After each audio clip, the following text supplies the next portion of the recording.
कोई IAS officer नहीं थे मनमोहन सिंह जी, और श्रीमती इंदिरा गांधी और जवाहरलाल नेहरू के पीरियड में कई लोग ऐसे आए। फैसला वापस लेना पड़ा। कहाँ के मजबूर प्रधानमंत्री हैं आप। ऑर्केस्ट्रा टीम में जो लोग हैं वो क्या कहेंगे, साहब तेरे सुबह की जय, साहब तेरे शाम की जय, साहब तेरी जय जय जय। तेजस्वी यादव जी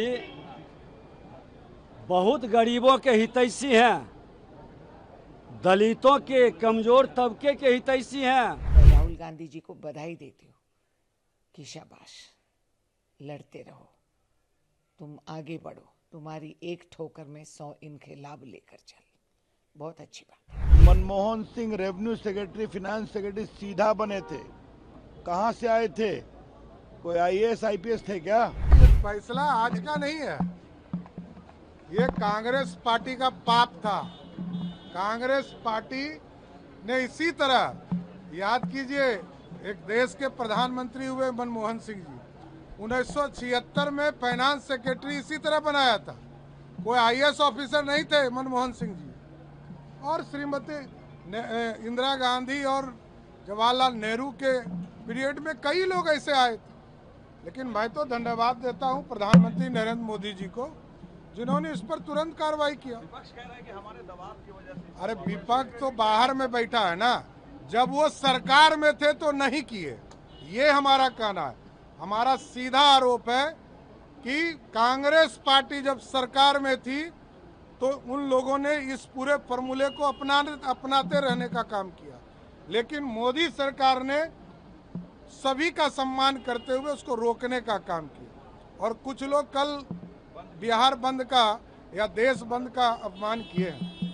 आप सोचिए कि जब देश के यशस्वी प्रधानमंत्री जी के कैबिनेट में ये तय हो गया कि हम जो एससी और एसटी वर्ग के जो सुप्रीम कोर्ट का एक आदेश आया उस पर कोई हम रिवीजन नहीं करेंगे, ये नियम पूरी तरह लागू रहेगा, तो बंद करने का क्या सवाल उठता। जब भारत की सरकार ने तय कर दिया, नरेंद्र मोदी जी की सरकार ने तय कर दिया कि एससी एसटी के किसी भी मामले में कोई छूने का काम सरकार नहीं करेगी, तो फिर बंदी क्यों है, ये मैं जानना चाहता हूँ। पूरे देश की जीत है भाई।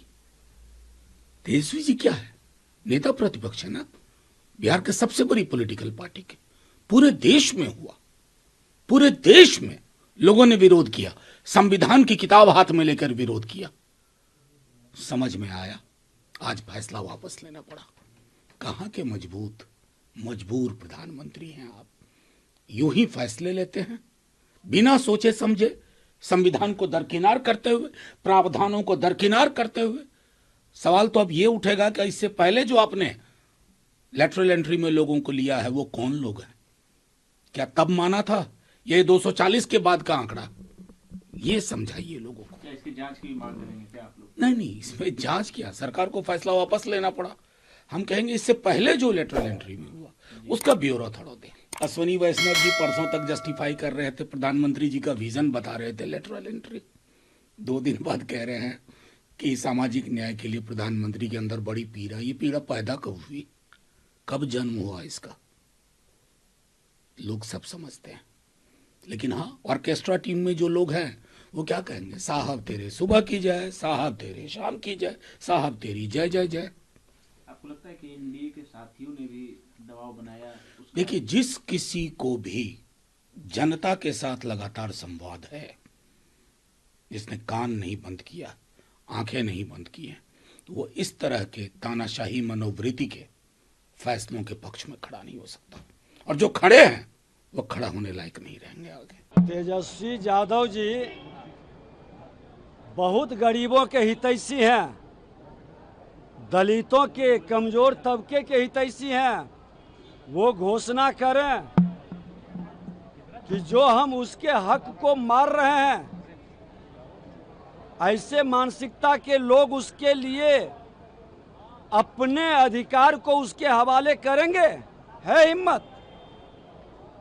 अरे वो भी देश के प्रधानमंत्री नरेंद्र मोदी जी और बिहार के मुख्यमंत्री नीतीश कुमार जी कमजोर तबका के, दलितों, शोषितों, गरीबों के हित में काम करते हैं।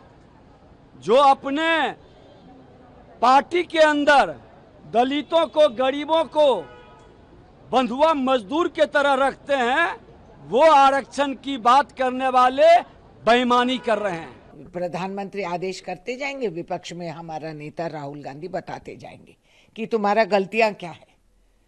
इसके ऊपर तो बहुत लाद देते हैं। राहुल गांधी को जिस तरह सताना है, जिस तरह उनको बेइज्जती करना है, कहीं और बिठा दे, उनका घर निकाल दे, उनका पद निकाल दे, ये बहुत करे हैं। मगर क्यों? राहुल गांधी अपने आप के लिए नहीं लड़ रहा है, देश के लिए, संविधान की सुरक्षा के लिए। तो राहुल गांधी ने ठीक कहा, तो अब क्यों नहीं कहते वो जो शब्द इनको इस्तेमाल कर रहे थे? तब इनको हम क्या कहें? इनको कोई जानकारी है, समझ है?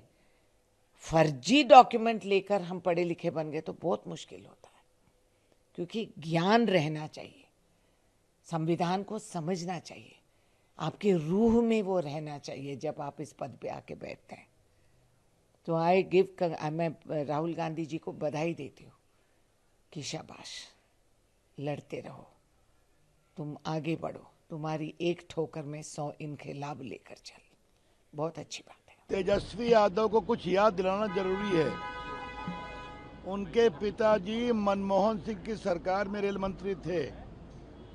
Manmohan Singh revenue secretary, finance secretary सीधा बने थे। कहाँ से आए थे?